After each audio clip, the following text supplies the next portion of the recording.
The year was 1953, a world still scarred by the specter of total war, yet nascent with the deceptive promise of nuclear peace and technological marvels. It was a year of shadows and nascent fears, a fitting stage for an incident that would, by its very nature, defy documentation, yet demand its relentless pursuit. The following account, painstakingly reconstructed from fragmentary military logs, declassified interrogations, and the maddeningly cryptic audio of the infamous Inc. SE 1953-017 magnetic tape, details an event so profoundly anachronistic, so utterly defiant of known physics, that its very existence threatens the integrity of our collective sanity.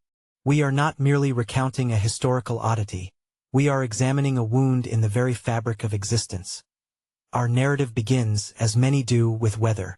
Specifically, a meteorological station, designated Estacio de Observación Climática S.C.-03, perched precariously on a desolate, mist-shrouded promontory overlooking the churning South Atlantic. Its purpose was mundane: monitor atmospheric conditions, predict maritime shifts for naval operations, and serve as a silent sentinel against any unscheduled incursions along the southern Brazilian coastline. Isolated, buffeted by perpetual winds, and often swallowed whole by the very mists it was tasked to observe, SC-03 was a place for men who sought solitude or had it thrust upon them. It was a place of routine, where the monotonous click of instruments was the most exciting sound for weeks on end. Until the night of November 14, Sergeant Elias Bastos, a man whose tenure at S.C-03 stretched back to before the station had paint, was on duty. Bastos was a creature of habit, his internal clock more reliable than any chronometer. He brewed coffee at precisely 2200 hours, checked the barometric pressure at 2215, and listened to the faint, crackling samba on his shortwave radio until 2300 hours. This particular night, however, deviated. A storm, sudden and vicious, had swept in from the sea, lashing the small station with rain that sounded less like drops and more like volleys of gravel. The wind howled a primeval song, threatening to peel the corrugated iron roof clean off. Visibility, even with the aid of the station's meager floodlights, was reduced to less than a meter, a swirling, opaque curtain of white at approximately 2247. The lights flickered, then died.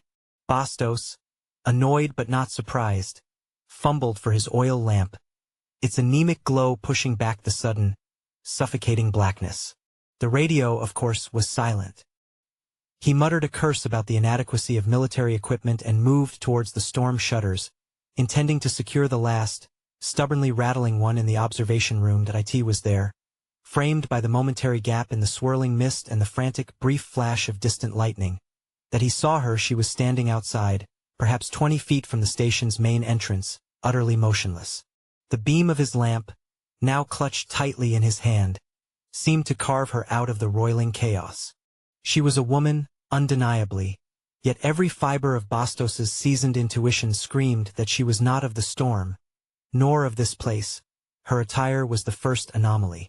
A long, flowing dress, a shade of deep, indeterminate blue that seemed to absorb rather than reflect the weak light, shimmered with an almost liquid quality.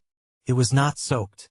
In the torrential downpour, amidst the swirling spray that slicked every surface, her garment remained impossibly dry, unstained, unruffled. It clung to her form in a way that suggested the fabric itself was impervious to the elements, an impossible defiance of fundamental physics. Her hair, dark and long, lay perfectly still against her shoulders. Not a single strand displaced by the gale, her posture was unervingly serene. She simply stood, facing the howling wind and driving rain, her head tilted slightly, as if listening to a conversation only she could perceive. There was no visible discomfort, no shivering against the cold, no attempt to shield herself. She was an unmoving statue carved from the mist, an observer in a world she did not belong to. Bastos, a man who had seen his share of strange things in isolated outposts, felt a cold dread begin to seep into his bones, far deeper than any chill the storm could induce. He knew every civilian within a 100-mile radius. There were no paths to S.C-03, no reasons for anyone to be out in such a tempest, let alone a woman dressed in such peculiar finery. He fumbled for his service revolver, a heavy .38 special, its familiar weight a meager comfort against the creeping sense of the unnatural. "Hello!" he shouted. His voice immediately swallowed by the storm's fury. He tried again, louder. "Who are you? What are you doing here?" The figure did not react. Not a flinch, not a turn of the head. She remained perfectly still, a silent sentinel of the impossible, compelled by a mixture of duty and a growing, desperate need for an explanation. Bastos unlatched the heavy steel door, the storm's roar immediately deafening as it tore into the station. He stepped out, gripping the revolver with one hand and the lamp with the other, its beam cutting a shaky path through the gloom. The temperature immediately plummeted, a bone-chilling cold that seemed to emanate not from the storm, but from the presence of the woman herself. That as he drew closer, the details became disturbingly clearer. Her skin, pale and flawless, seemed to possess a subtle, almost imperceptible luminescence. And her eyes, they were the most unsettling feature. They were entirely without iris, vast, deep pools of obsidian, reflecting nothing, revealing nothing. They held no warmth, no fear, no recognition. They simply were like the eyes of a deep-sea creature, or perhaps the eyes of the void itself. And then he heard it, a sound that was not part of the storm, yet seemed to pierce through it, to resonate within his very skull. A low, persistent hum.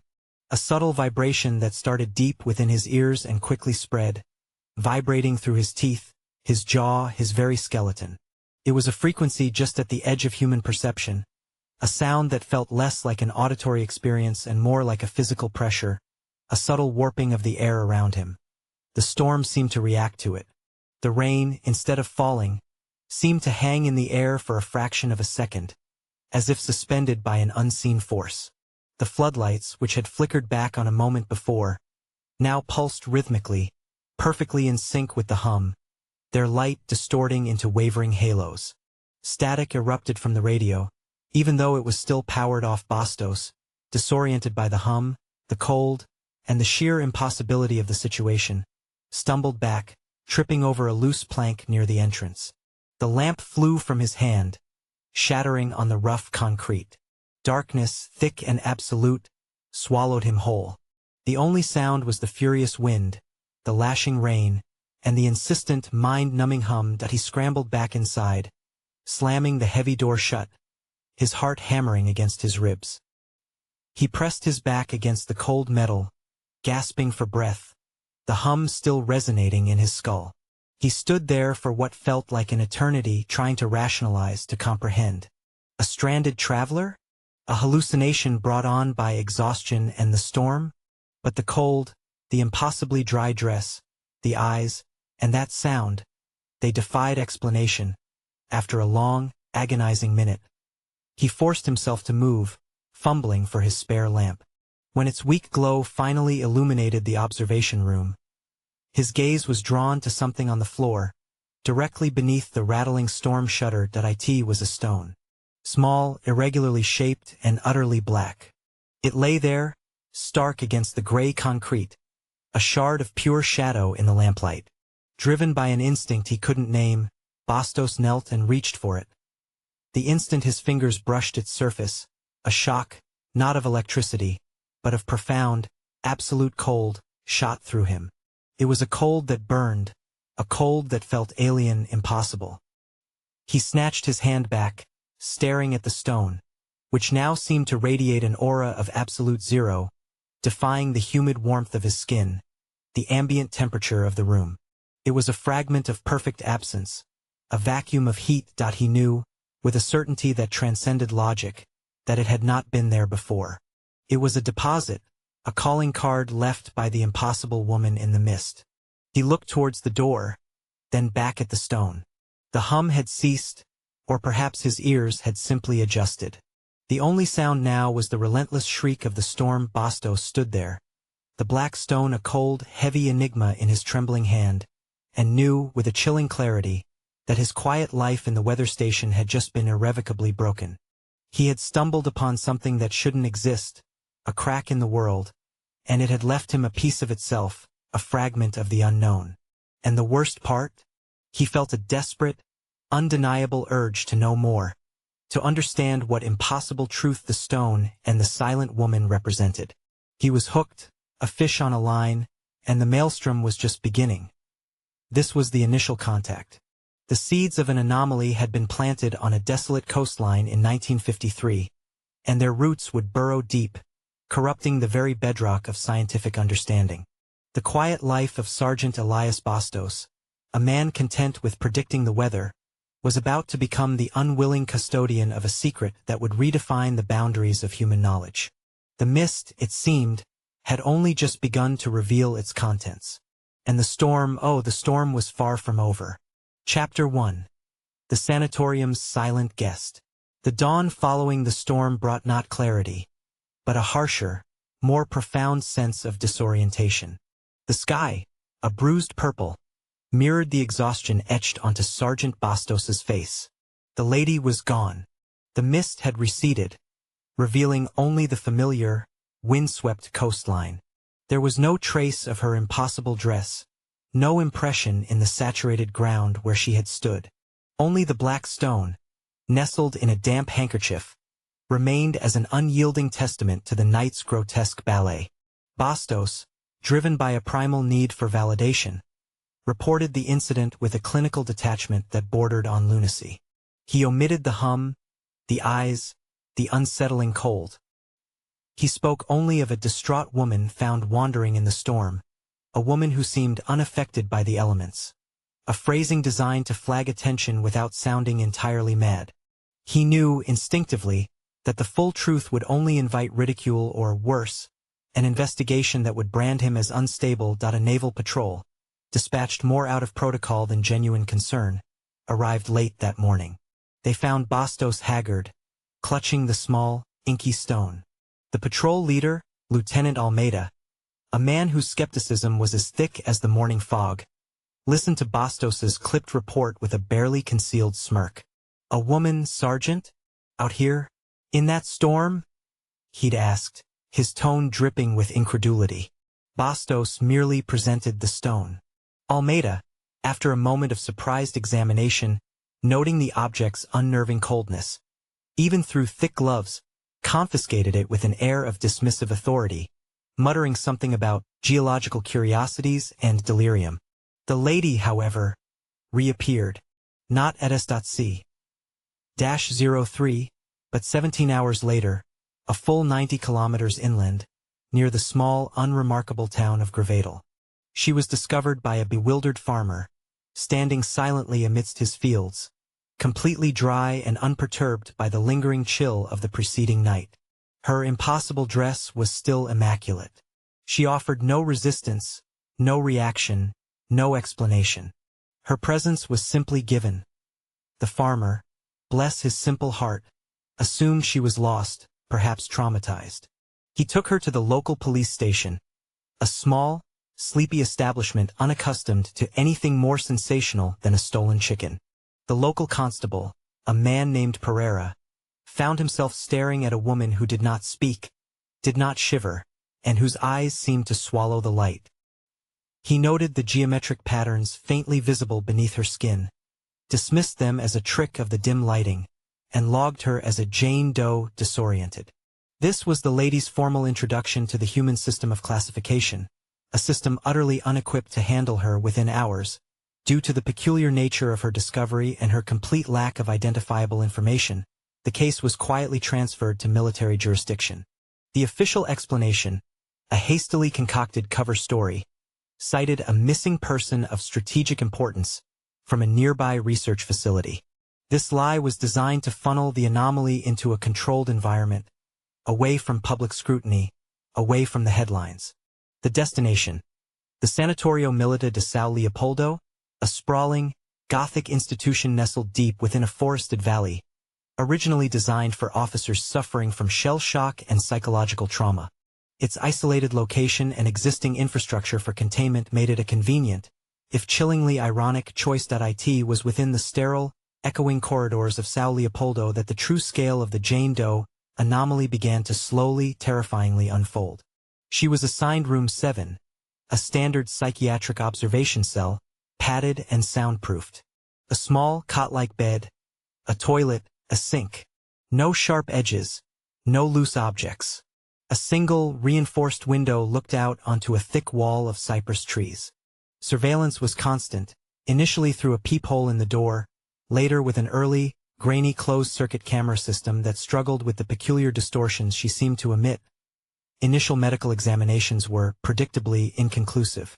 Dr. Helena Vargas, the sanatorium's chief psychiatrist, a woman of formidable intellect and even more formidable skepticism, led the team. She was a scientist, a woman who believed only in what could be measured, categorized, and treated. The lady was none of these. Her vital signs were perfectly normal, almost unnervingly so. Her pulse, respiration, and temperature were consistent, showing no deviation. Her skin, under closer inspection, baffled the doctors. The geometric patterns that Constable Pereira had dismissed as lighting tricks were indeed there. A faint, intricate lattice of perfect hexagons, visible just beneath the epidermal layer, shimmering with a barely there phosphorescence that pulsed almost imperceptibly. It was like seeing the schematics of a circuit board embedded in flesh. No known medical condition, no tattooing, no genetic marker could explain it. Dr. Vargas attempted to communicate. She tried Portuguese, Spanish, German, even Latin, a linguistic shotgun approach. The lady remained utterly silent, her dark, limpid eyes fixed somewhere beyond Vargas, beyond the walls of the room, as if watching a film projected onto the very air itself. Her expression was utterly devoid of emotion. No fear, no curiosity, no anger, no pain. She simply was. Psychological assessments were equally futile. Rorschach tests were met with blank stares. Word association games yielded no responses. Dreams, memories, fears, all were absent. It was as if her mind, if she possessed one in the human sense, operated on a completely different plane of existence. She consumed food and water when presented, but with a detached, mechanical efficiency, as if performing a biological function out of habit rather than need. She never asked for anything. She never complained. She never reacted. But the silence was not absolute. It was within room 7 that the hum, the same resonant frequency Sergeant Bastos had experienced, made its undeniable reappearance. It started subtly, a faint, almost subliminal thrum that only the most sensitive individuals could detect. But over days it intensified. The first to report it was Corporal Ferreira, a guard assigned to the night shift. He described it as a buzzing in his teeth, a persistent vibration that made the back of his neck prickle. He attributed it to fatigue, to the old building's electrical wiring, to anything but the woman herself. But soon, other guards reported similar sensations. Headaches became common. A subtle, almost imperceptible tremor began to affect the early model surveillance camera in room 7, causing its grainy image to waver and distort, as if the very air itself was shimmering. Then came the equipment failures. Radios in the guard station outside room 7 would suddenly emit blasts of pure static. Light bulbs would flicker violently, then burst. The delicate mechanisms of the sanatorium's antique clock system would inexplicably run fast, then slow, then stop altogether, only to resume operation hours later, completely out of sync. It was as if the lady, in her passive stillness, was somehow emitting a field that subtly, yet inexorably, disrupted the orderly flow of energy and information around her. One evening, Dr. Vargas herself experienced it. She was reviewing the lady's file in her office, a room far removed from room 7. Suddenly, the fluorescent lights above her desk pulsed, dipping into an eerie, amber glow, then returning to their harsh white. Her fountain pen, lying uncapped on her blotter, began to vibrate, rattling against the glass. A faint, high-pitched whine began to emanate from the wall behind her, a sound that seemed to bore directly into the sensitive tissues of her inner ear. It was the hum. It was distinct. It was undeniable.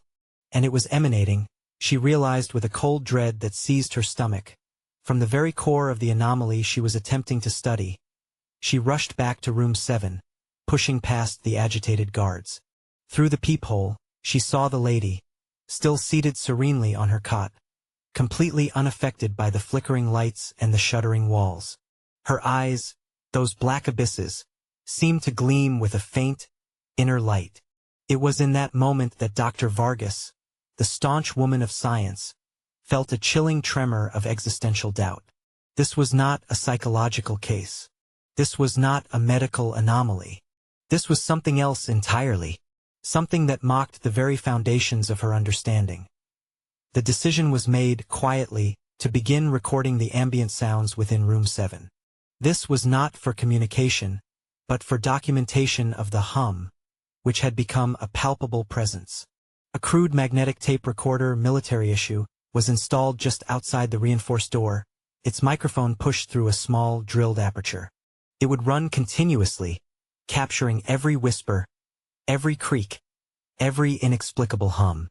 This device, designated Inc. SC 1953-017, would become the most vital and most terrifying piece of evidence from the entire incident. The hum on the tape was faint at first, then grew in intensity, a monotonous hypnotic thrum that defied precise pitch. But as the days bled into weeks, a new, far more disturbing element began to manifest, not just around the lady, but within the minds of those who spent prolonged periods near her. Corporal Souza, a normally stoic guard, began to report vivid, waking dreams.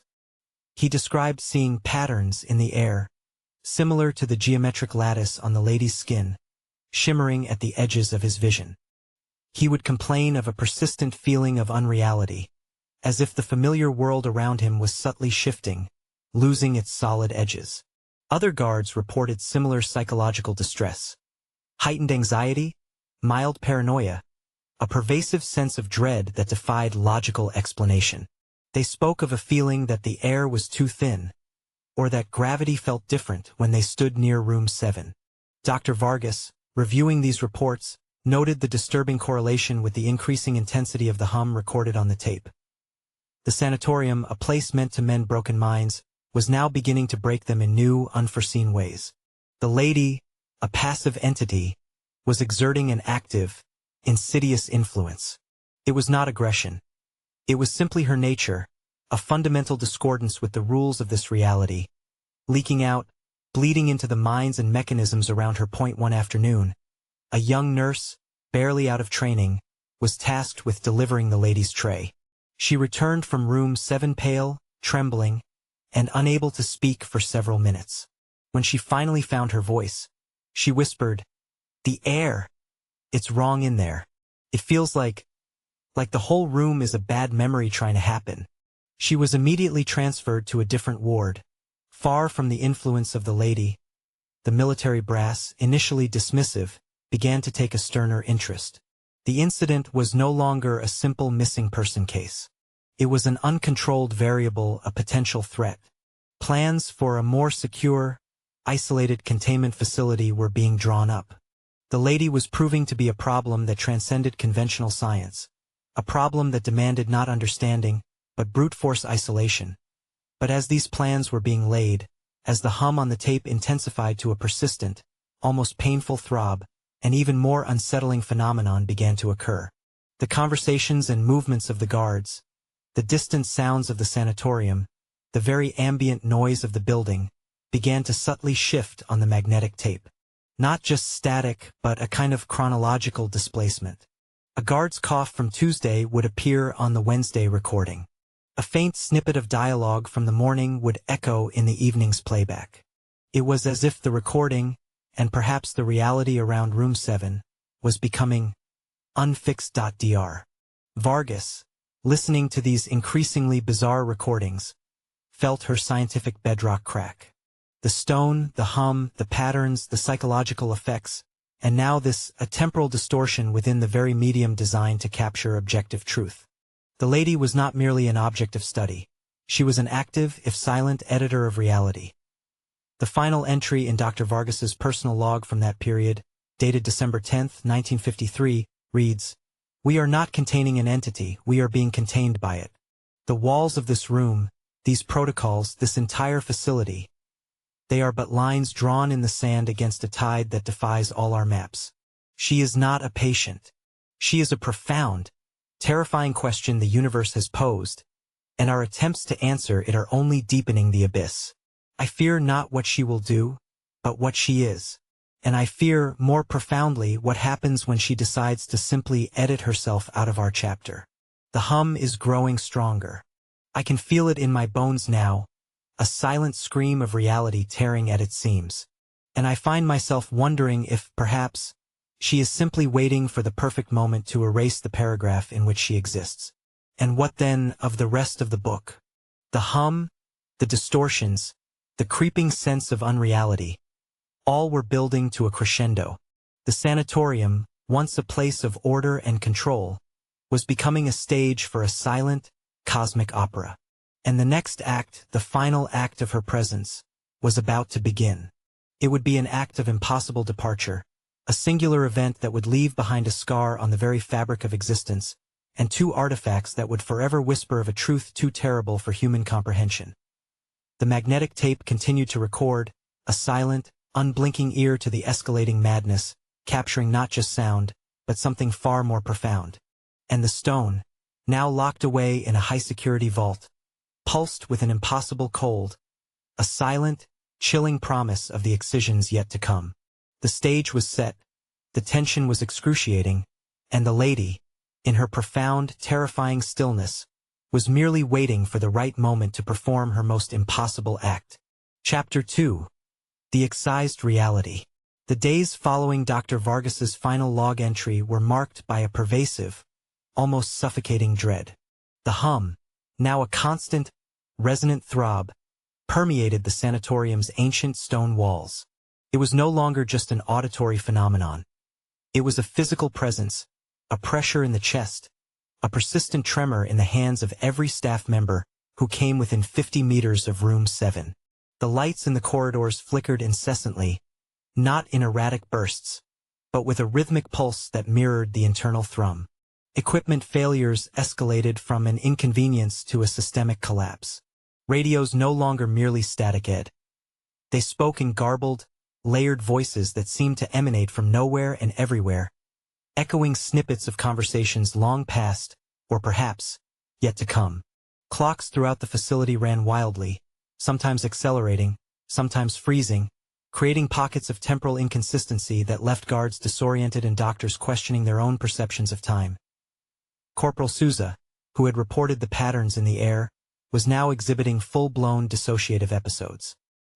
He would stare blankly at walls, muttering about the edges fraying and the lines bleeding. He was eventually sedated and transferred, but his descent into psychosis served as a grim testament to the lady's insidious influence. Other guards reported similar, if less severe, symptoms. Pervasive nausea, vertigo, and a gnawing sense that the familiar world was becoming fluid, unreliable. They saw brief, shimmering distortions in their peripheral vision, fleeting, geometric patterns that mirrored those on the lady's skin. The magnetic tape, INCAC 1953-017, was now a cacophony of impossible sound. The hum dominated, but beneath it, the temporal distortions grew more pronounced. Dr. Vargas, listening with growing horror, heard her own voice from a previous day overlapping with a guard's frustrated sigh from hours later. Distant screams, which were never accounted for in the sanatorium's daily log, would weave in and out of the recording, chilling spectral choruses. The tape was no longer a simple record of reality. It was a fractured echo of a reality that was actively being unmade. Fear, cold and absolute, gripped the small, isolated team assigned to the lady. They were facing an entity that defied every known law of the universe, a problem that wasn't just biological or psychological, but ontological. The military, now thoroughly alarmed by the escalating reports, dispatched a contingent of specialized engineers and scientists. Their mission, to understand the hum, to stabilize the equipment, and to prepare for the lady's transfer to a purpose-built, electromagnetically shielded containment facility, a project hastily designated Project Chimera. On the night of December 14th, exactly 1 month after Sergeant Bastos's initial encounter, the hum reached its zenith. It was no longer just a sound or a vibration. It was an oppressive force, a palpable pressure that felt like being submerged in an invisible, resonating fluid. Lights in Sao Leopoldo exploded in showers of sparks, plunging entire wings into sudden darkness. Emergency generators sputtered and died. The sanatorium was reduced to a pre-industrial silence, broken only by the incessant throb and the panicked shouts of confused staff and patients that in room 7. The early, crude surveillance camera had long since ceased functioning. Only the magnetic tape recorder, powered by its own robust battery system, continued its relentless capture of the escalating anomaly. The air itself shimmered, visible to the naked eye.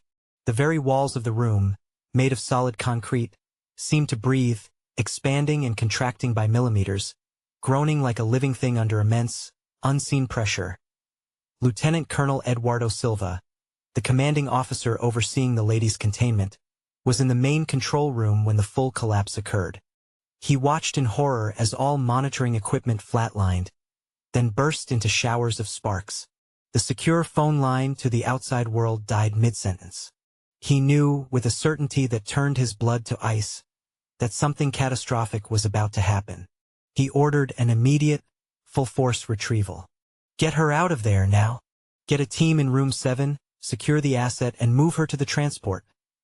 He roared into the comms, but his voice was drowned out by the escalating hum and the protesting groans of the building that a team of 6 heavily armed guards, led by Captain Ricardo Morais, a veteran whose nerves were usually ironclad, were dispatched to room 7. They moved with desperate haste, their flashlights cutting trembling arcs through the oppressive gloom and the thick, vibrating air. The corridors seemed to stretch and distort, the familiar landmarks warping into unsettling, elongated shapes. The hum was deafening now, a scream in their very bones that as they reached the heavy, reinforced door to room 7, they found it strangely, impossibly different. The steel seemed to have softened, its edges blurred, as if it had been subjected to immense, non-physical pressure. Captain Morais ordered it breached. 2 guards slammed a heavy ram against it. The impact, instead of the expected clang of metal, produced a sickening, wet thud, as if they had struck a yielding, organic substance. On the 3rd strike, the door didn't open. It unmade itself with a sound like tearing fabric, but infinitely deeper, more resonant. The door seemed to dissolve inwards, folding in on itself not with a metallic rending, but with a strange, liquid implosion. Where the heavy steel had been, there was now only a swirling vortex of shimmering, monochromatic light, radiating absolute cold. It was like looking into a photograph that had been perfectly ripped from its frame, revealing only the white void behind it. The light pulsed, sucking in the ambient air, creating a chilling vacuum. Captain Morais, momentarily stunned, managed to recover. "Go! Go! Secure her!" he yelled, pushing his men forward. But as the first guard, Private Santos, stepped through the threshold, he didn't enter a room. He stopped existing. One moment, Santos was there, his rifle raised, silhouetted against the bizarre vortex. The next, he was gone. Not collapsed, not pulled, not vaporized. Simply deleted. No scream, no sound, no trace. As if a meticulous editor had simply pressed delete on his presence, erasing him from the narrative of reality. The space where he had been was now just part of the shimmering void. The remaining guards recoiled in horror, their faces illuminated by the eerie, pulsing light. Captain Morais, a man hardened by combat, felt his courage shatter. He had seen men die, but never like this. Never unmade. He trained his flashlight into the swirling maw that was once room 7. What he saw was not a room at all. The entire space, floor, walls, ceiling, and everything within the cot, the sink, the toilet, the very air itself, had been surgically removed. It was as if a giant, impossibly precise scoop had simply carved a perfect, rectangular block out of the sanatorium, leaving behind a yawning, shimmering absence. The edges of this absence were too clean, too perfect to be natural. They hummed with an almost painful resonance, like a tuning fork vibrating at the frequency of cosmic deletion. The lady was gone. Room 7 was gone. The very space that room 7 had occupied was gone. The vortex pulsed for a few more agonizing seconds, Then, with a sound like a whisper from the void, it snapped shut. The shimmering light vanished. The oppressive hum ceased, leaving behind a ringing silence that was far more terrifying than any noise. In its place was a smooth, unervingly seamless concrete wall, unbroken by any door, any window, any seam. It was as if room 7 had never existed. The only disruption to its pristine surface was a subtle, almost invisible geometric pattern etched faintly into the concrete, a ghostly echo of the patterns on the lady's skin. Captain Maurice and his men stared at the blank wall, their minds struggling to process the impossible erasure. One moment, a room. The next, a blank slate. The profound nothingness of it was worse than any explosion. It was the absolute, undeniable proof that the rules of their reality were malleable, fragile, and utterly inconsequential to whatever force they had just witnessed. Private Santos, gone without a trace, was merely a casualty of a narrative edit. Within minutes, Lieutenant Colonel Silva arrived, his face grim, his questions dying on his lips as he witnessed the impossible wall. He ran his hand over the seamless concrete, his expression a mixture of terror and dawning, awful comprehension. This was not an escape. This was an excision. A piece of the world had been surgically removed, along with the entity that had anchored it. The immediate aftermath was a whirlwind of panic, confusion, and desperate damage control. The sanatorium was evacuated under the guise of an electrical fire. A perimeter was established, and the entire area was declared a hazardous zone due to a gas leak. Military police swarmed the facility, their orders clear: secure the site, confiscate all records, and enforce absolute radio silence. The official narrative was swiftly crafted: a tragic incident involving an experimental, highly volatile chemical agent. Civilian witnesses were debriefed, intimidated, and, in some cases, heavily sedated. The aim was not just to suppress information, but to eradicate the memory of the impossible. But the cover-up was imperfect. A few fragments remained, stubbornly refusing to be edited out of existence. Deep within the debris of the collapsed control room, beneath a pile of charred wiring and shattered glass, an alert technician discovered it. The magnetic tape recorder, INCASI 1953-017, still running. Its internal battery, against all odds, had survived the systemic electrical failure. The spool still turned, silently recording the profound emptiness, the echoing silence, the raw, unadulterated absence left by the lady's departure. It was a testament to the event, a digital ghost of a deleted reality. And in the very center of the now smooth, blank concrete wall where room 7 had once been, a small crack had formed. Within that crack, almost perfectly embedded, was a small, irregularly shaped, and utterly black stone. It pulsed with an impossible cold, radiating an aura of absolute zero. It was the same stone Sergeant Bastos had found on the beach, the same stone Lieutenant Almeida had confiscated, now returned, an anchor from an unmade reality, a physical residue of the excision. It was the proof. The Lady of the Mist was gone. But she had left behind two impossible artifacts: a magnetic tape that contained the whispers of a rewritten reality, and a black stone that defied the very laws of thermodynamics. These were not mere souvenirs. They were gaping wounds in the fabric of human understanding, silent screamers that would echo through decades, waiting for the right ears to listen, for the right minds to break. The sanatorium, now an empty, echoing tomb of secrets, was only the first casualty.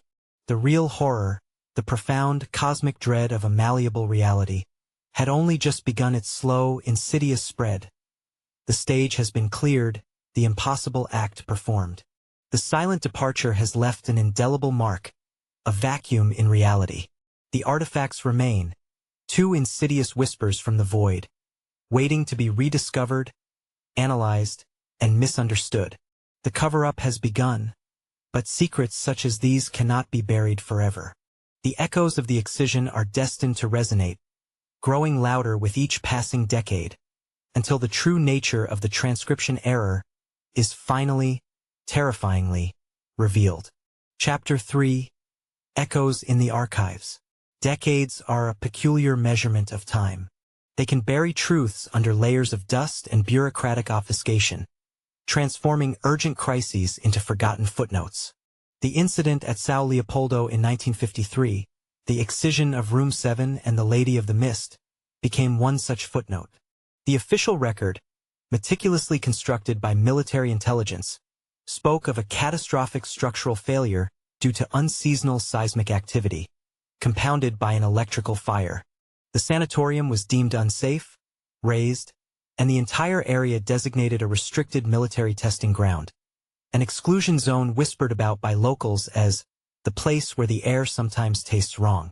The personnel involved were either reassigned, pensioned off, or, in the case of Corporal Souza and others who suffered psychological collapse, quietly institutionalized under different diagnoses. Sergeant Elias Bastos, haunted by the cold stone and the silent eyes in the mist, finished his career in obscurity.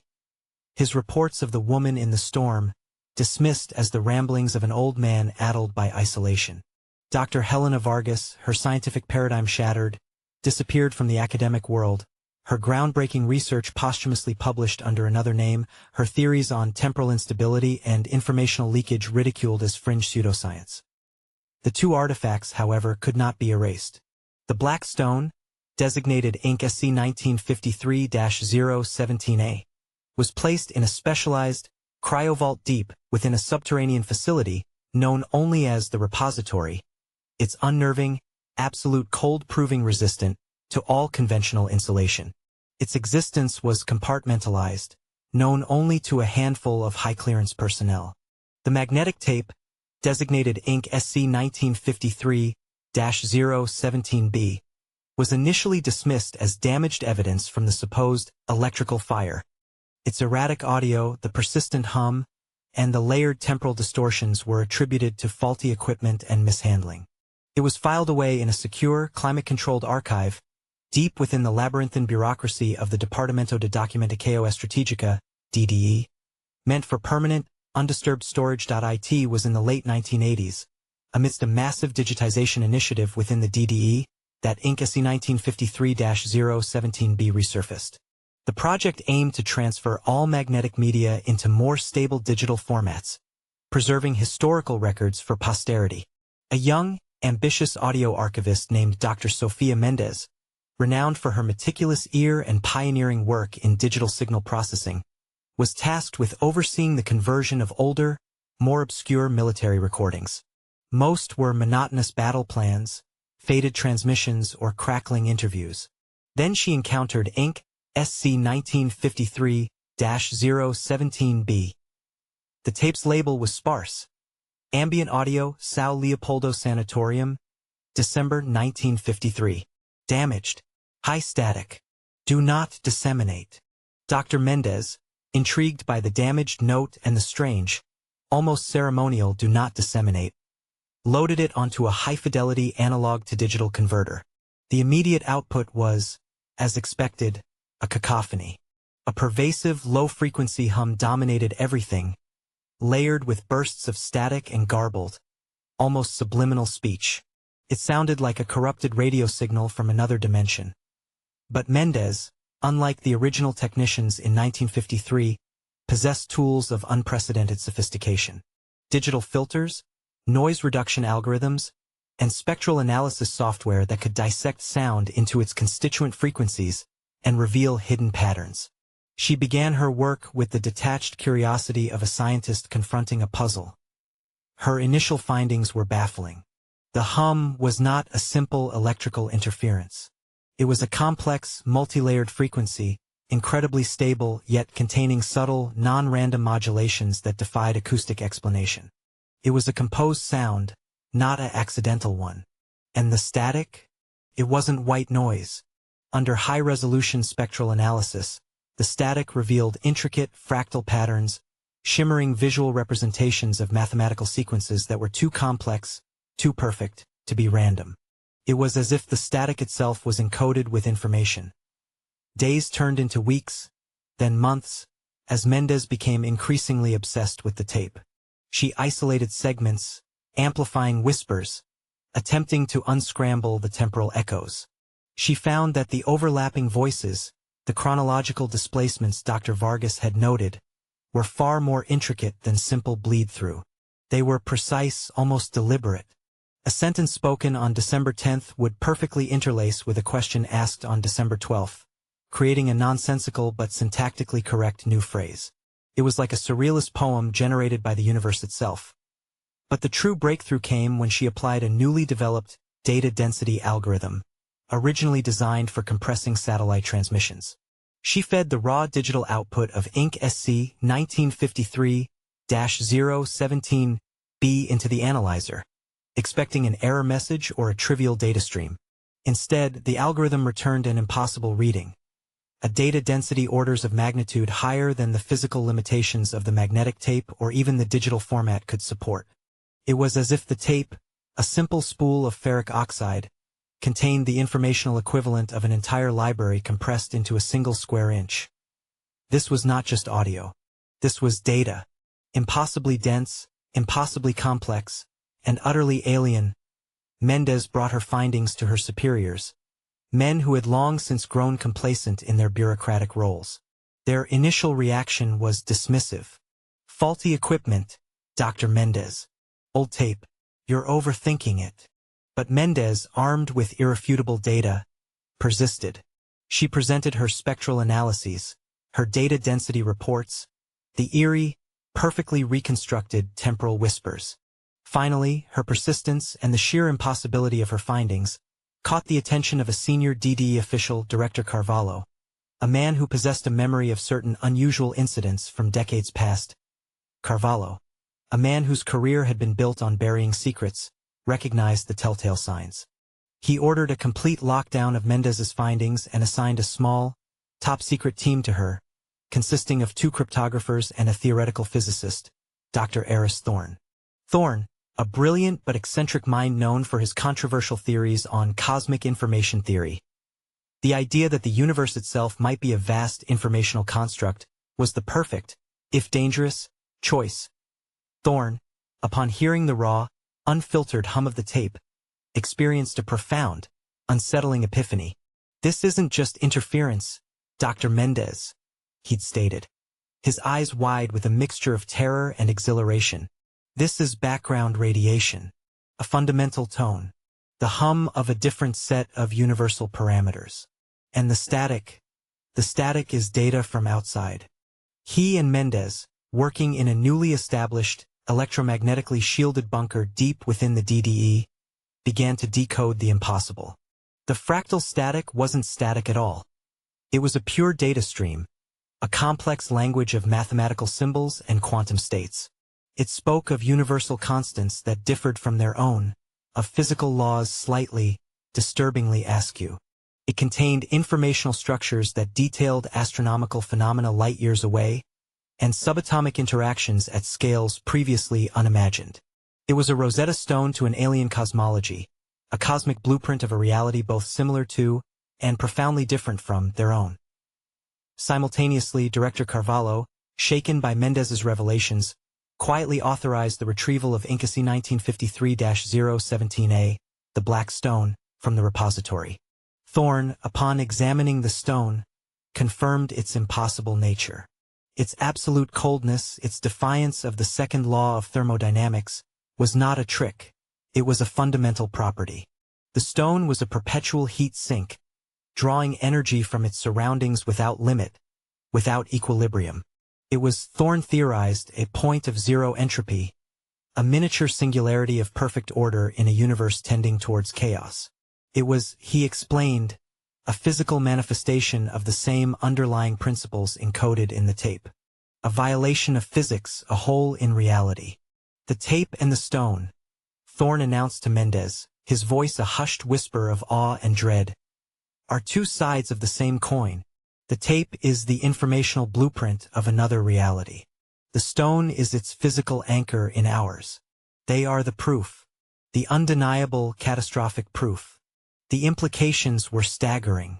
The Lady of the Mist was not an alien, or a mutant, or a government experiment gone wrong. She was, Thorne posited, an informational entity, a glitch in the cosmic code, a sentient data packet that had somehow manifested in their reality. And her excision was not a departure, but a graceful, deliberate act of self-correction, a deletion of an error from the universal mainframe. The hum was her very presence, the sound of reality bending around a foreign object. The geometric patterns on her skin, the patterns in the static, were the raw code of her being, a fundamental language of universal architecture. Mendez, poring over the decoded data streams from the tape, began to see the chilling truth. The information wasn't just descriptive. It was generative. It contained the very principles for constructing matter, for influencing spacetime. It was a manual for rewriting reality. And somewhere within its impossible density, she theorized, was the exact code, the precise informational sequence, that had manifested the lady, and then unmade Room 7. The weight of this knowledge was immense, terrifying. They were not merely studying an anomaly. They were holding the blueprints to its genesis and its undoing. They had unearthed a profound truth. Reality was not fixed, could be edited, and the lady was not merely a visitor. She was a process, a correction, a sentient error message from the universe itself. But the most terrifying discovery was yet to come. As Dr. Mendez continued to process the older, more degraded layers of the tape, pushing her algorithms to their absolute limit, she began to discern a secondary, fainter hum beneath the primary one. It was a different frequency, a subtle undertone, almost imperceptible. She isolated it, amplified it, and found it to be a distinct, repeating pattern of data, far simpler than the primary hum, yet equally alien. It wasn't random. It wasn't static. It was a signature. Thorne, after a week of frantic analysis, identified it. It was a resonant frequency, a unique informational marker, a kind of digital fingerprint that resonated with the very structural integrity of the stone. "It's a call," Thorne whispered, his face pale with a dawning horror. "A beacon." The primary hum was her presence. This secondary hum, this is the stone's response. This broadcasting Dr. Mendez, continuously, and it's not just calling for her. It's calling for more of them. The black stone, Incasy 1953-017A, was not just an inert relic. It was an active transmitter, a homing beacon radiating an impossible signal into the cosmos, driven by the very informational architecture encoded within it. It was calling for more errors, more corrections, and they had been storing it, undisturbed, for decades, amplifying its signal with every passing year as their technology improved. The very act of trying to understand the past had inadvertently activated a far greater, more immediate threat. Mendez and Thorne stared at the glowing console, the secondary hum now a faint but persistent pulse on the spectral analysis. The implications were horrifying. The excision of 1953 was not an isolated event. It was a prelude. The lady had merely opened a door, and the stone, their irrefutable proof, was now actively holding it open, sending an invitation across realities. The truth had finally surfaced, decades later, from dusty archives and forgotten vaults. But it was a truth more terrifying than any fiction, a truth that promised not understanding, but annihilation. The universe, Thorne realized, was not just a stage for life. It was a vast, fragile tapestry of information, constantly being edited, and they had just found the eraser, or perhaps had just alerted the editors. The whispers from the tape had transformed into a cosmic scream, and the cold stone was the chilling promise that the silence, the profound, unmade silence, was coming for them all. The echoes from the archives were no longer just history. They were a profound, terrifying warning of a future that was already unfolding, an irreversible cascade of informational intrusions that would redefine the very nature of existence. Chapter 4. The Tyranny of the Perfect Copy. The revelation of the stone's broadcast. A silent, ceaseless call echoing into the informational abyss, plunged Dr. Mendez and Dr. Thorne into a desperate race against an unseen, incomprehensible tide. Director Carvalho, his face a mask of profound dread, secured the bunker, severing all external communications.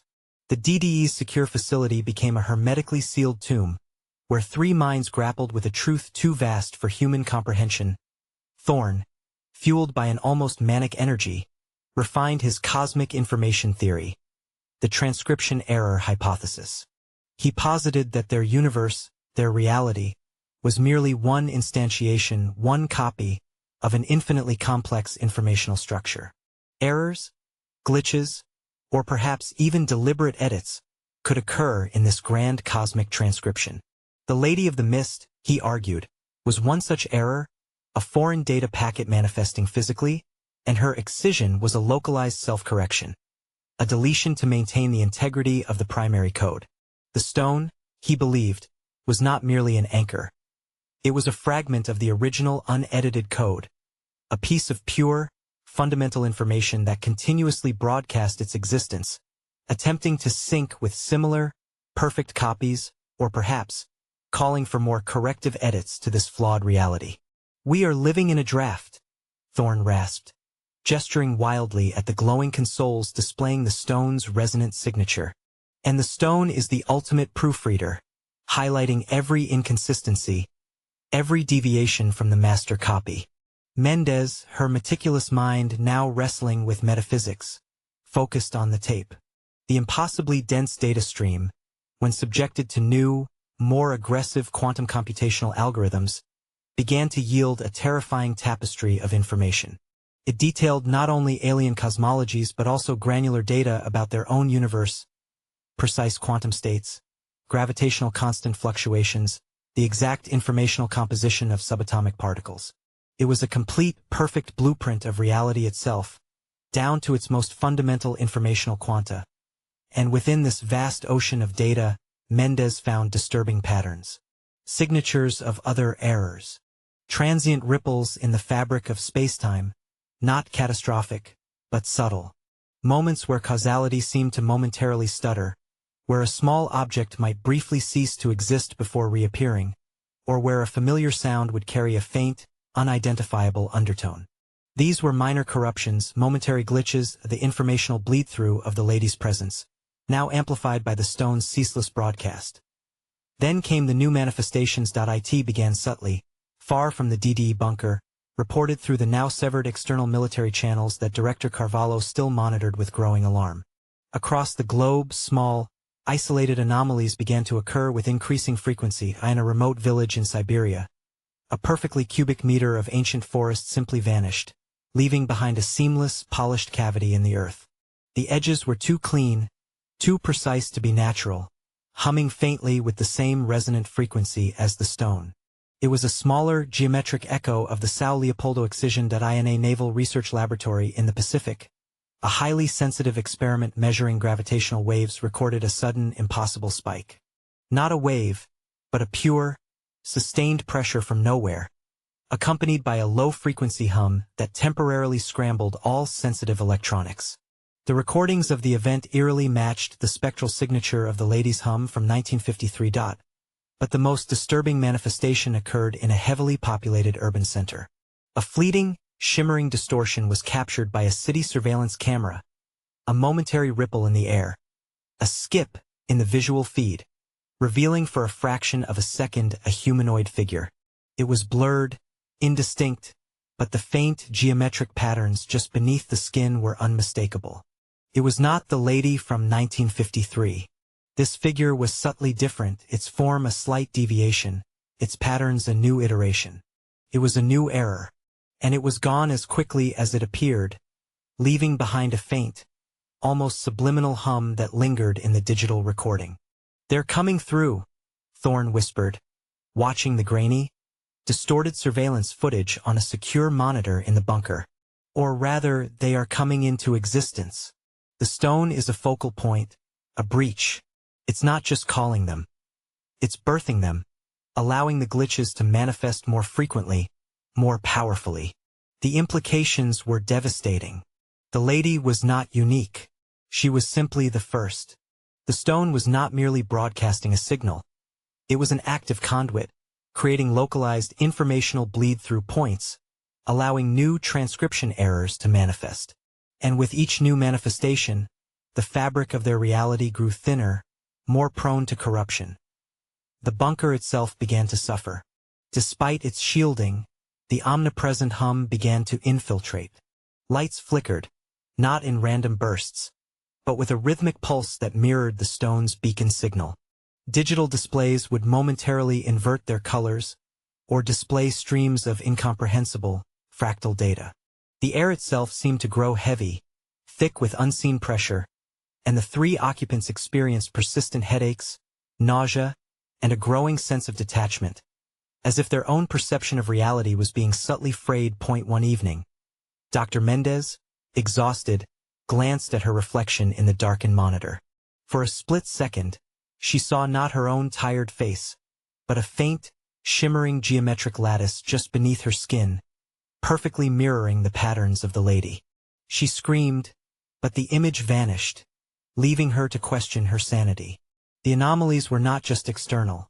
They were internal, beginning to infect the very perception of those closest to the source. Director Carvalho, witnessing the mental and physical decline of his scientists, made a terrifying decision. "The stone must be destroyed," he announced, his voice raspy, his eyes haunted. "We cannot allow this beacon to continue. Whatever it is, whatever it calls, it will unravel everything." Thorne and Mendez, though horrified by the implications of destroying such an artifact, agreed. But how do you destroy something that defies the laws of physics? Something that is, in its essence, a point of pure informational order. Explosives, extreme temperatures, crushing forces, all were theorized to be useless against an object that violated entropy. Thorne, drawing upon his radical theories, proposed a desperate, almost suicidal solution: a counterfrequency. If the stone was broadcasting a unique informational signature, perhaps a precisely calibrated inverse frequency generated from the data on the tape itself could cancel it out, collapse its informational structure, and thereby unmake it. It was a gamble, a blind shot into the dark, based on the assumption that reality, if it was indeed information, could be edited in reverse. The team worked with frantic urgency, constructing a massive, custom-built quantum oscillator, calibrated to the exact inverse frequency derived from the tape.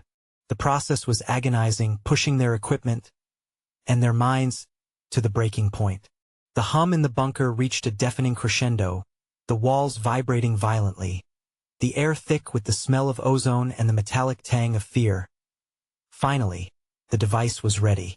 On December 14, 1989, precisely 36 years to the day of the São Leopoldo excision, the three survivors of the bunker prepared for their final, desperate act. The black stone, radiating its impossible cold, was placed within the center of the oscillator's field. "Ready?" Carvalho rasped, his hand hovering over the activation switch. Mendez and Thorne nodded, their faces grim, knowing this could either save reality or shatter it irrevocably. Carvalho activated the oscillator at a high-pitched, piercing whine. The inverse of the stone's hum erupted from the device. It was a sound that felt like tearing silk in the mind, a violent assault on the senses. The hum of the stone seemed to fight back, escalating into a furious, guttural roar. The entire bunker shook violently, metal groaning, concrete cracking. For agonizing seconds, the two frequencies clashed, a cosmic battle of opposing informational forces. Then, with a final, blinding flash of pure, monochromatic white light, and a sound like a single, impossibly loud pop that seemed to echo from the very deepest chambers of the universe, everything stopped. The oscillator powered down. The hum was gone. The silence that followed was absolute, deeper, more profound than any silence they had ever known.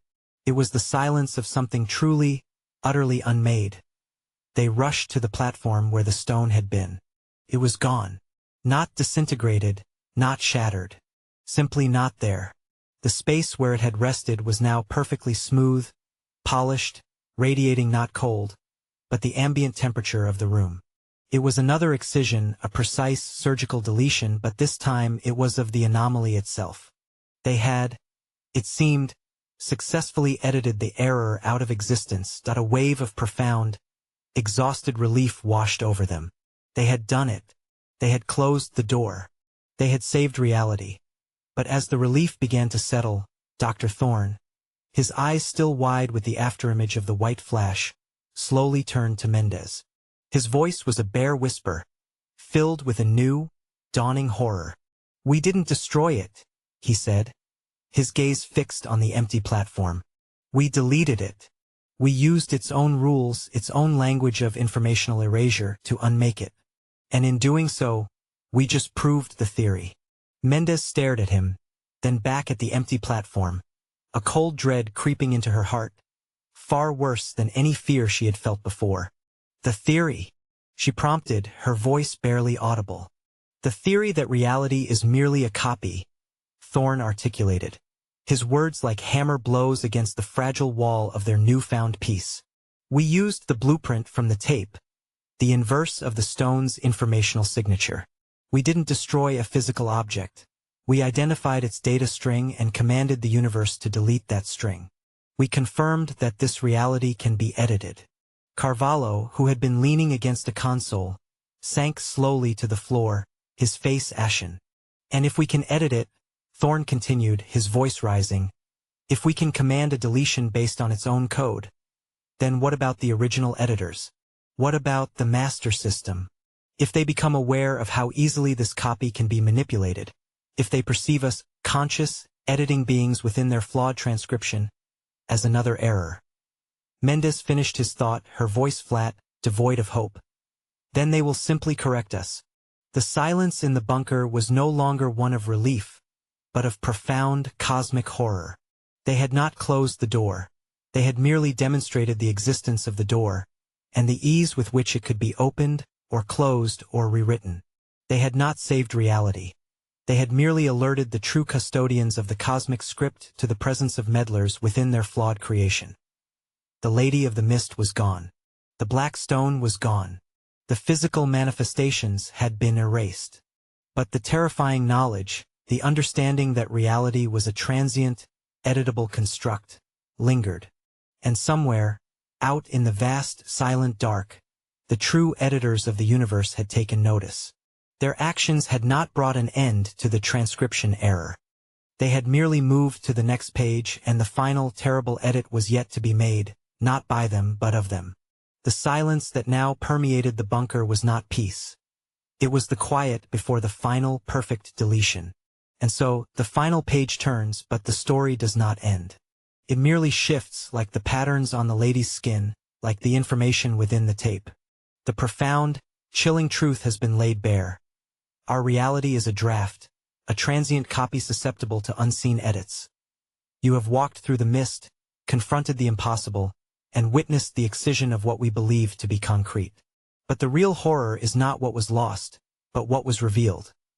The terrifying knowledge that the universe itself is a malleable script, and we, within it, are merely characters awaiting the next, ultimate revision. Do you dare to ponder the implications? To question the very ground beneath your feet? To listen for the subtle hum that signals the next correction? The file is now closed, but the echoes linger. Some stories, once heard, can never be unmade from the mind. What chapter of your reality will be edited next? Subscribe to the channel and help us rediscover the light that was stolen from the sky.